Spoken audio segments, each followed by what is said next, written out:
जरा सोचिए, अगर किसी की नफरत आपके अपने घर की खुशियों को तोड़ने लगे, अगर किसी की जिद किसी मासूम इंसान की जिंदगी का रास्ता बदल दे, तो दिल कैसा महसूस करेगा? यही सब अब इस कहानी में होने वाला है। अगर आप जानना चाहते हैं कि आगे क्या तूफान आने वाला है, तो अभी इसी वक्त चैनल को सब्सक्राइब कर लीजिए ताकि आगे की हर अपडेट आप तक सबसे पहले पहुंचे। कहानी शुरू होती है उस पल से जब घर के माहौल में इतनी कड़वाहट भर चुकी थी कि हर किसी के मन में डर बैठ गया था। वसुधा घर में इधर उधर बेचैनी से घूम रही थी क्योंकि उसे लग रहा था कि कुछ गड़बड़ होने वाला है। कई दिनों से वह देव के चेहरे पर एक अजीब सी थकान, उदासी और बोझ देख रही थी, लेकिन देव कुछ भी कहने को तैयार नहीं था। अगर आप भी इस कहानी से जुड़े रहना चाहते हैं तो चैनल को जरूर सब्सक्राइब करें। उधर ऑफिस में करणवीर का रवैया दिन बदल दिन कठोर होता जा रहा था। देव ने कोशिश की थी कि वह शांत रहे, चुप रहे, अपना काम करता रहे, लेकिन करणवीर की बातें और ताने अब हद से ज्यादा बढ़ चुके थे। करणवीर को शायद लगता था कि देव को नीचा दिखाकर वह खुद ऊपर उठ जाएगा, जबकि सच इसका बिल्कुल उल्टा होता है। यह बात देव समझता था, लेकिन परिस्थिति ऐसी थी कि वह जवाब भी नहीं दे पा रहा था। अगर आपको लगता है कि देव के साथ गलत हो रहा है तो वीडियो को लाइक करना मत भूलिए और चैनल को सब्सक्राइब करके हमारे साथ जुड़े रहिए। उस दिन ऑफिस में जो हुआ उसने देव को अंदर तक हिला दिया। करणवीर ने न सिर्फ देव को सबके सामने डांटा बल्कि उसका मजाक उड़ाने में भी कोई कमी छोड़ी। किसी इंसान को इतना परेशान कर देना कि वह बोल भी न सके, यह गलत तो है ही, लेकिन करणवीर को इसकी परवाह नहीं थी। उसने देव के सफाई करते हुए वीडियो बना लिया और बिना सोचे समझे उसे सोशल मीडिया पर डाल दिया। देव को पता भी नहीं था कि उसका वीडियो वायरल हो चुका है। ऑफिस में लोग आपस में फुसफुसा रहे थे, हंस रहे थे, लेकिन देव कुछ समझ नहीं पा रहा था। आप भी अगर इस पूरे ड्रामे को आगे जानना चाहते हैं तो चैनल को अभी सब्सक्राइब कर लें। और फिर करणवीर ने देव को धक्के देकर ऑफिस से बाहर निकाल दिया। उसने साफ शब्दों में कहा कि इस ऑफिस में देव के लिए अब कोई जगह नहीं है। देव यह सुनकर अंदर से टूट गया। वह कुछ बोल भी नहीं पाया, बस चुपचाप बाहर चला गया।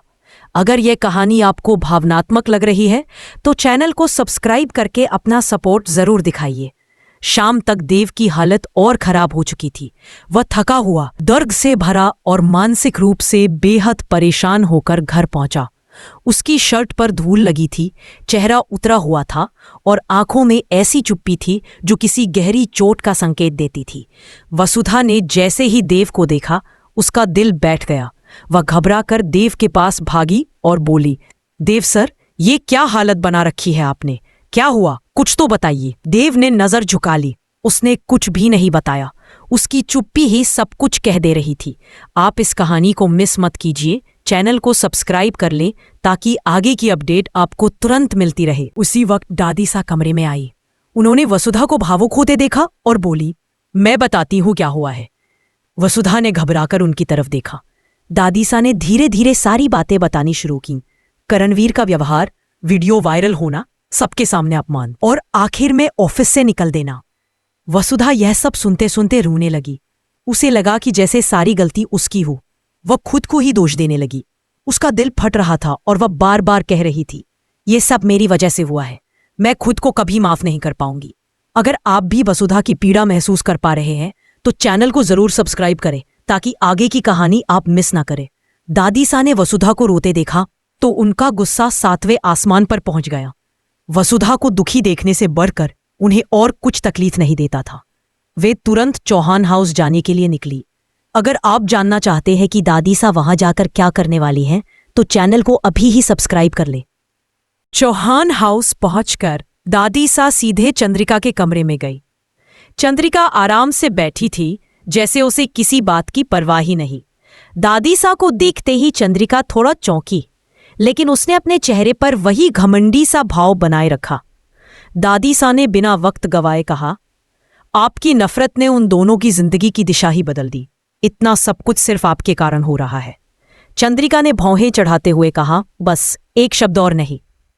लेकिन दादी सा रुकने वाली नहीं थी। मेरी बात अभी पूरी नहीं हुई है, दादी सा बोली। गलती बच्चों की नहीं है, गलती तो आपसे हुई है, और ये आपको भी पता है, बस आप मानने की तैयार नहीं है। अगर इस टकराव में आपको भी सच्चाई महसूस हो रही है तो चैनल को सब्सक्राइब करके बताएं कि आप किसके साथ हैं। चंद्रिका यह सब सुनकर गुस्से से भर उठी। उसने दादी सा को घर से जाने के लिए कह दिया। उसकी आवाज में गुस्सा था, लेकिन आंखों में कहीं ना कहीं डर और सच्चाई का एहसास भी छिपा था। अंत में गुस्से में आकर उसने दादी सा को घर से बाहर निकाल ही दिया। दादी सा चली गई, लेकिन उनका हर शब्द चंद्रिका के मन में हथौड़े की तरह बज रहा था। वह धीरे धीरे जमीन पर बैठ गई, चेहरे पर हाथ रखे और बोली, सही कह रही थी वो, गलती तो मुझसे ही हुई है। ये वही पल था जब चंद्रिका का घमंड पहली बार टूटने लगा। अगर आपको लगता है कि चंद्रिका को अपनी गलती स्वीकार करनी चाहिए तो इस वीडियो को लाइक करें और चैनल को सब्सक्राइब करके हमें अपना सपोर्ट दिखाएं। अब सवाल ये है, क्या चंद्रिका सच में अपनी गलती मानेगी? क्या वह देव से माफी मांगेगी? कह रही हैं, और अगले ही पल अपने ही मन में जवाब मिल जाता, नहीं, दादी साहब बिल्कुल सही थी। नफरत ने न सिर्फ देव और वसुधा की जिंदगी को हिलाकर रख दिया था, बल्कि उसकी अपनी सोच को भी अंधा कर दिया था। अगर आप इस कहानी में आगे अनफोल्डिंग हर मोड़ को जानना चाहते हैं तो चैनल को सब्सक्राइब करना मत भूलिए। इधर चौहान हाउस में अकेली बैठी चंद्रिका खुद से लड़ रही थी। उसे अपनी परवरिश पर, अपने फैसलों पर और अपने गुस्से पर सवाल उठाने पड़ रहे थे। वह सोच रही थी कि अगर उसने थोड़ा धैर्य रखा होता, थोड़ा समझदारी दिखाई होती, तो शायद आज हालात इतने खराब न होते। उसके सामने देव की उदास आंखें और वसुधा का रोता चेहरा बार बार आ रहा था। उसे याद आ रहा था कि कैसे उसने अपनी राजशाही सोच, अपने अहंकार और अपनी जिद की वजह से सब कुछ बिगाड़ दिया। अगर आपको लगता है कि चंद्रिका को सच में बदलना चाहिए तो चैनल के साथ जुड़कर हमारा साथ दीजिए। दूसरी तरफ वसुधा देव को बैठाकर समझाने की कोशिश में लगी थी। वह देव के सिर पर हाथ फेरते हुए कह रही थी, कृपया कुछ तो बताइए देव सर। अंदर ही अंदर तकलीफ छिपाने से दर्द और बढ़ जाएगा। लेकिन देव सिर्फ एक बात दोहराता रहा, सब ठीक है वसुधा, बस थोड़ा थक गया हूं। वसुधा समझ चुकी थी कि उसके दिल में कितना दर्द छिपा है। वह चाहकर भी कुछ नहीं कर पा रही थी। ऐसे में आपकी मौजूदगी हमारे लिए बहुत मायने रखती है, इसलिए चैनल को सब्सक्राइब जरूर करिए ताकि आगे की कहानी आपको तुरंत मिले। देव की हालत देखकर दादी सा भी परेशान थी। उन्होंने देव को सहारा देकर कमरे में पहुंचाया और कहा, बेटा तुम मजबूत हो, पर दूसरे की गलती की सजा खुद को मत दो। दुनिया में गलत इंसान बहुत मिलते हैं, लेकिन सही इंसान वही है जो टूटकर भी बिखरता नहीं। देव ने कुछ नहीं कहा, बस हल्का सा सिर झुका लिया। अगर आप इस कहानी के हर भावनात्मक पल को महसूस करना चाहते हैं तो चैनल को सब्सक्राइब करें। लगी थी शायद अगर वह देव के साथ न जुड़ती, अगर वह चंद्रिका के खिलाफ न जाती तो परिस्थिति इतना भयानक न बनती। दादी सा ने उसे रोते देखा और कहा, बातें मन में रखना बंद करो वसुधा, गलती तुम्हारी नहीं है। जब कोई इंसान बिना वजह नफरत पाल लेता है तो चाहे कोई भी कोशिश कर ले, हालात बिगड़ ही जाते हैं। अगर आप भी मानते हैं कि प्यार हमेशा नफरत से बड़ा होता है तो चैनल को सब्सक्राइब करना मत भूलिए। इस बीच चंद्रिका खुद को समझाने की कोशिश कर रही थी। वह उठकर शीशे के सामने खड़ी हुई और खुद को देखती रही। पहली बार उसे अपनी आंखों में डर दिखाई दिया, वह डर जो अंदर की सच्चाई से सामना करने पर होता है। उसने बुदबुदाकर कहा, मैंने सच में गलती की है, बहुत बड़ी गलती। इसके बाद वह धीरे धीरे कमरे से बाहर निकली। उसका मन कह रहा था कि उसे चीजें ठीक करनी चाहिए, लेकिन उसका अहंकार बार बार उसे रोक रहा था। अगर आपकी भी कभी जिंदगी में अहंकार ने आपको रोका है तो इस वीडियो को लाइक करिए और जुड़े रहिए, चैनल को सब्सक्राइब करिए। वहीं देव का बुखार बढ़ रहा था। वसुधा उसके सिर पर पानी की पट्टियां रख रही थी और दादी सा दवाइयां ला रही थीं। पूरा माहौल तनाव से भरा हुआ था। देव की हालत देखकर ऐसा लगता था कि जैसे किसी ने उसकी आत्मा से सारी खुशी खींच ली हो। वसुधा अपनी आंखें पोंछते हुए बार बार कह रही थी, अगर मुझे पता होता यह सब होगा तो मैं आपको कभी अकेला नहीं छोड़ती देव सर। देव ने धीरे से कहा, तुम्हारी गलती नहीं है वसुधा। कुछ लोग सिर्फ दूसरों को तंग करने में खुशी ढूंढते हैं। अगर आपको देव का दर्द महसूस हो रहा है तो चैनल को सब्सक्राइब करें ताकि आप आगे की कहानी मिस ना करें। रात बहुत भारी थी, सभी चिंतित थे। बाहर हल्की सी बारिश हो रही थी और अंदर घर में उदासी फैली हुई थी। इसी रात चंद्रिका को नींद नहीं आई। वह अपने कमरे से बाहर आती, फिर वापस जाती, फिर बाहर आती, जैसे उसके मन में। पर अगली ही सांस में उसके अंदर की आवाज कहती, माफी मांगने से कोई छोटा नहीं हो जाता। अगर आप भी चाहते हैं कि चंद्रिका सही फैसला ले तो चैनल को सब्सक्राइब करिए और अपनी राय कमेंट में बताइए। अगली सुबह सूरज निकला, लेकिन घर के अंधेरा ही महसूस हो रहा था। देव की हालत थोड़ी ठीक जरूर हुई थी, पर वह अब भी कमजोर था। वसुधा और दादी सा उसे संभालने में लगी थी। वहीं दूसरी तरफ चंद्रिका ने सोचा कि वह चौहान हाउस में किसी से बात करेगी। शायद अपनी गलती को स्वीकारना उसके लिए थोड़ा आसान हो जाए। लेकिन जैसे ही उसने अपनी बहन से बात करने की कोशिश की, बहन ने साफ कहा, दीदी, आप ये सब करके अब क्या पाना चाहती हैं? आप खुद भी दुखी है और दूसरों को भी दुख दे रही है। यह सुनते ही चंद्रिका का दिल जैसे कहीं नीचे गिर गया। वसुधा ने तुरंत कहा, काम तो हर किसी ने करना है, लेकिन खुद को संभालना उससे भी ज्यादा जरूरी है। अगर आपको वसुधा की बात सही लगती है तो जुड़े रहिए और चैनल को सब्सक्राइब करें। इसी बीच दादी सा ने सोचा कि अब वह खुद कदम उठाएंगी।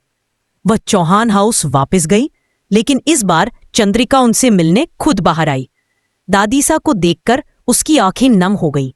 वह धीरे से बोली, मैं आपकी बात समझ गई हूं, मैंने सच में गलत किया। दादी सा ने उसे ध्यान से देखा। उन्होंने सोचा कि शायद ये पहली बार है जब चंद्रिका का अहंकार उसके ऊपर नहीं बैठा। अगर आप भी इस बदलाव को देखकर हैरान हैं तो चैनल को सब्सक्राइब करिए ताकि आगे का हर ट्विस्ट आप तक पहुंचे। चंद्रिका ने हिम्मत करके कहा, अगर देव और वसुधा मिले तो क्या आप मुझे उनके पास ले चलेंगी? दादी सा ने गहरी सांस ली और कहा, माफी मांगना आसान नहीं होता, लेकिन सही समय पर किया गया कदम बहुत कुछ बदल देता है। चलो, मैं लेकर चलती हूं। यह सुनकर चंद्रिका के दिल की धड़कन तेज हो गई। देव कमरे से बाहर आया। चंद्रिका ने उसकी तरफ देखा।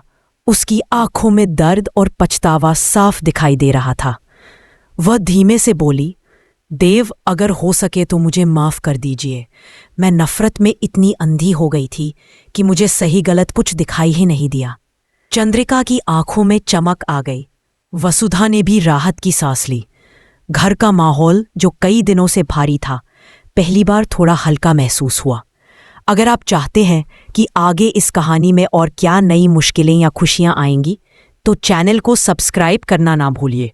लेकिन कहानी यही खत्म नहीं होती, क्योंकि करणवीर को अब पता चला था कि उसकी हरकतों का भांडा फूट चुका है और वह अब और बड़ा कदम उठाने की प्लानिंग कर रहा था। आगे क्या होगा? क्या चंद्रिका पूरी तरह बदल पाएगी? क्या करणवीर फिर कोई नई चाल चलेगा? अगर आप जानना चाहते हैं कि आगे आने वाले एपिसोड में कौन सा बड़ा धमाका होने वाला है तो चैनल को अभी सब्सक्राइब कर लें ताकि सबसे पहले अपडेट आप तक पहुंचे।